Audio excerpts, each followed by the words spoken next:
Good morning, কেমন আছেন সবাই? ঘরকন্যা গল্পে নতুন একটি ব্লগে আপনাদের সকলকে অনেক অনেক স্বাগত। সকালে আজ প্রথমে বেডটা আজকে একটু ক্লিন করে নিচ্ছি। তো আজকে বেডশিটটা একটু চেঞ্জ করে দিচ্ছি, একটু নোংরা হয়েছিল। আগের বেডশিটটা 4 দিন হয়ে গিয়েছিলো, 4 দিন 5 দিন। তো আমি বলি আগে আজকে ক্লিন করি, তারপর অন্যদিকে কাজে যাব। তো আজকে একটু হলটা ভাবছি ডিপ ক্লিন করব। রোজই তো এমনি পোছাপুছি একটু হালকা করেই থাকি। তো তার মধ্যে ভাবলাম না, আজকে ওপরে যত টিকচারগুলো আছে একটু ডিপ ক্লিন করে নিই। যে এই ছবিগুলো জানেন তো, আমার মেয়ের খুব ছোটোবেলার ছবি, 3 বছর 3.5 বছর তখনের ছবি। তো খুব এই ছবিগুলো খুব যত্ন সহকারেই রাখি, ভালো লাগে। ছোটোবেলার ছবি তো, এখন তো একটু চেঞ্জ হয়েছে, বড় হওয়ার সাথে সাথে সবই চেঞ্জ হবে। তো লাইটটাও দেখছি একটু নোংরা হয়েছিল, যেটা ওপর দিক দিয়ে পরিষ্কার করে দিচ্ছিলাম। যাই হোক, এইভাবে রোজ পরিষ্কার ক্লিন না করলে, হালকার ওপর তো করি, তো একদিন ডিপ ক্লিন, সপ্তাহে একদিন না ডিপ ক্লিন করলে ঠিক পরিষ্কার থাকে না ঘর। আর বাচ্চা নিয়ে তো সবসময় সময় পাই না। তো মেয়ের ছুটি প্রায় শেষের দিকে, এক্সাম হওয়ার পর শেষের দিকে, আজকেই লাস্ট ছুটি।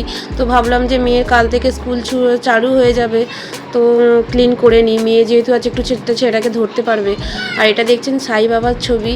আর মুম্বাইয়ে সাই বাবা মানে বুঝতেই পারছেন, মুম্বাইয়ে সাই বাবা একদম বিখ্যাত। আর ওখানে একটা রাধাকৃষ্ণের খুব সুন্দর মুহূর্তের ছবি আছে। ওই রাধাকৃষ্ণের পিকচারটা খুব ভালো লাগে, মানে এত মনে হয় যে না সত্যিই সামনে থেকে রাধাকৃষ্ণের মিলন। এখানে ওয়াশটাও একটু সাফ করে নিচ্ছিলাম, হাজব্যান্ড করে দেয়, তবুও আমি করছি বলে আমি একটু করে নিচ্ছি আজকে।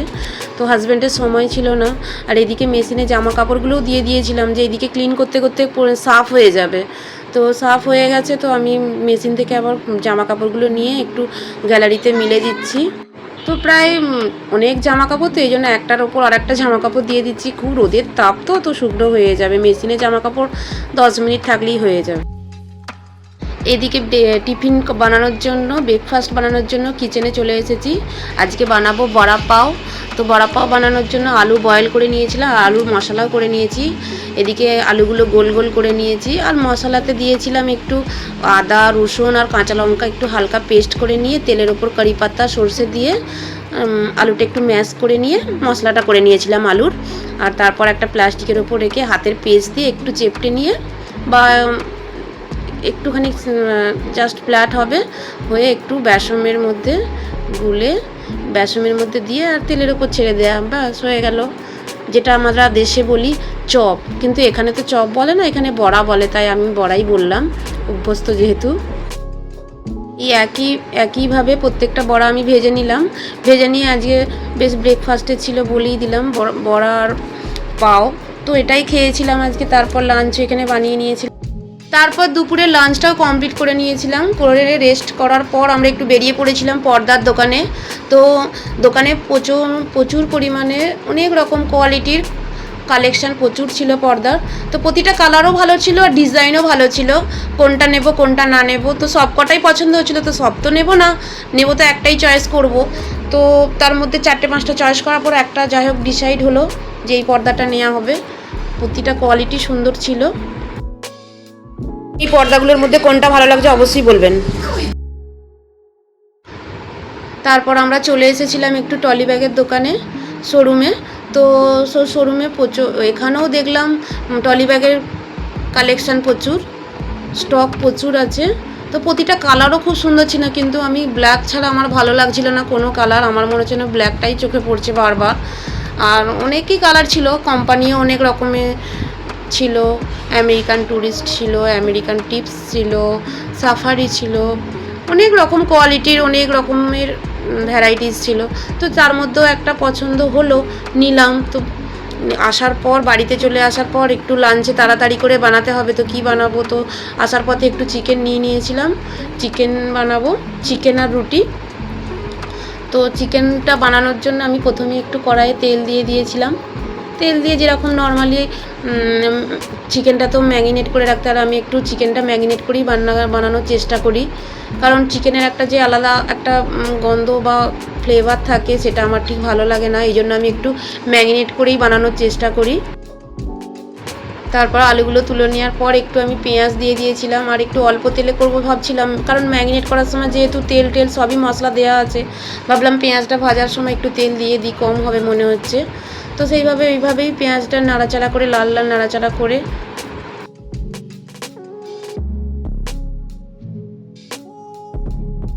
পেঁয়াজটা প্রায় ভাজা হয়েই গেছে। তো এবার ম্যারিনেট করা চিকেনটা দিয়ে দেবো। ম্যারিনেট করে চিকেনটা দেওয়ার পর একটু নাড়াচাড়া বেশ চাপা দিয়ে নাড়াচাড়া করলে অটোমেটিকই বয়েল হয়ে যাবে, বেশিক্ষণ লাগবে না। এদিকে আমি আটাটাও মেখে নেব। তো চিকেনটা বসিয়ে দেওয়ার পর আমি একটু স্লো করে আটাটা না মেখে নিলে আবার একটু দেরি হয়ে যাবে, ছেলে ঘুমিয়ে পড়বে, এটাও একটা চিন্তার ব্যাপার। তো হাজব্যান্ড ছেলেকে একটু ধ্যান দিচ্ছে, তো আমি এই জন্য এইদিকে রান্নাটা একটু তাড়াতাড়ি করে নিচ্ছি। রাতও হয়ে গেছে, এখন বাজে 9টা। তো একটু 9টার সময় খাওয়া হয়ে যায় আমাদের। তো আজ একটু বাইরে গিয়েছিলাম বলে দেরি হয়ে গেছে, তাড়াতাড়ি করছি। তো আলুগুলো দিয়ে দিয়েছি, এবার প্রায় কষা শেষের পথেই, এই জন্য একটু আলুগুলো দিয়ে দিয়েছিলাম। চাপা দিয়ে না করলে বেশ সেদ্ধটা ঠিকঠাক হবে না, যেহেতু জল হালকা করে দেবো, বেশি দেবো না, যে সেদ্ধটা এই জন্য টাইম লাগবে, এই জন্য চাপা দিয়ে করছিলাম। দেখুন চিকেনে আলুগুলো তো দিয়ে দিয়েছিলাম। তো আলুগুলো দেওয়ার পর একটুখানি কষে নেব, না হলে আলুগুলো আবার সেদ্ধ হবে না। তো হালকা কষে নেওয়ার পর তারপর জল দিয়ে দেবো। তো এইদিকে দেখুন, এখানে মুম্বাইয়ের সবগুলো দোকান, যে কোনো দোকান বলুন, সকালে যে ওপেন হয় একদম রাত 10টা বন্ধ হয়। তো শাড়ির দোকান যে কোনো সব, তো দেশের ঘরে তো ওটা নয়, দেশের ঘরে দুপুরে একবার বন্ধ হয়ে যায়, আবার বিকালে বা সন্ধ্যাবেলায় ওপেন হয়। এখানে এইটা কি রুলস ভালো আছে কি, যে কোনো টাইমে আপনার যে কোনো টাইম হবে, আপনি সারাদিনের মধ্যে একবার কেনাকাটা করতে যেতেই পারেন। এই জন্য একটা প্লাস পয়েন্ট ভালো লাগে, যার যখন টাইম হবে বেরিয়ে চলে যাবে। তো দেখুন যাই হোক চিকেনটা হয়ে গেছে, জল দিয়ে দিয়েছি, হালকা ফুটে যাবে, নামিয়ে নেব। আজকে একটু রুটি, চিকেন আর একটু পেঁয়াজ ছিল, তার সাথে একটু চিকেনে লেবু দিয়ে দেবো, এই জন্য লেবুটাও নিয়েছি।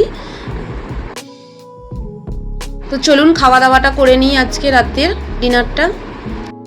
এদিকে আমি বাসনপত্রও ধুয়ে নিয়েছি, কিচেনটা সাফ করে নিয়েছি, আর গ্যাস ওভেনটাও একদম পরিষ্কার ক্লিন করে নিয়েছি। সারাদিনের পর এইটুকু ক্লিন না হলে ভালো লাগে না। তো আমি আপনাদেরকে দেখিয়ে দিই কোন টলি ব্যাগটা নিলাম। তো এই ব্ল্যাক কালারের অনেক কোম্পানি ছিল, আপনাদেরকে বললাম। তো আমরা নিয়েছি আমেরিকান টিপস বলে একটা কোম্পানি, ডবল জিপের ছিল, আর এটা 5 বছরের ওয়ারেন্টি ছিল। প্রত্যেক বছর তো আর এই টলি ব্যাগগুলো তো কিনবো না, এই জন্য একটু ভালো বা একটু কোয়ালিটির কোম্পানি সব রকমই দেখে নিলাম। তো চলুন, এদিকে আমি পর্দার দোকান থেকেও কি পর্দা নিয়ে এসেছি আপনাদেরকে একটু দেখিয়ে দিই। পর্দার দোকানে তো আপনাদেরকে নিয়ে গেলাম, পছন্দ তার মধ্যে একটা করেছিলাম। তো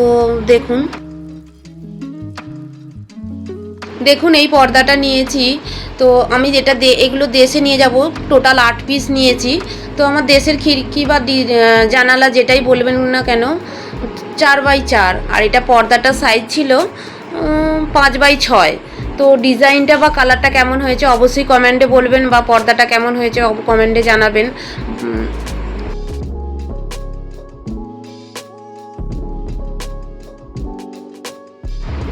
জানি না কীরকম হবে, তো আমার তো পছন্দ হয়েছিল বলে এই জন্য নিয়েছি। নিচের দিকে লতা কাটিং ডিজাইন ছিল পর্দাটা। ভিডিওটি ভালো লাগলে একটি লাইক করে দেবেন, সাবস্ক্রাইব করে পাশে থাকবেন। সুস্থ থাকবেন সকলে, ভালো থাকবেন। Good night, bye bye.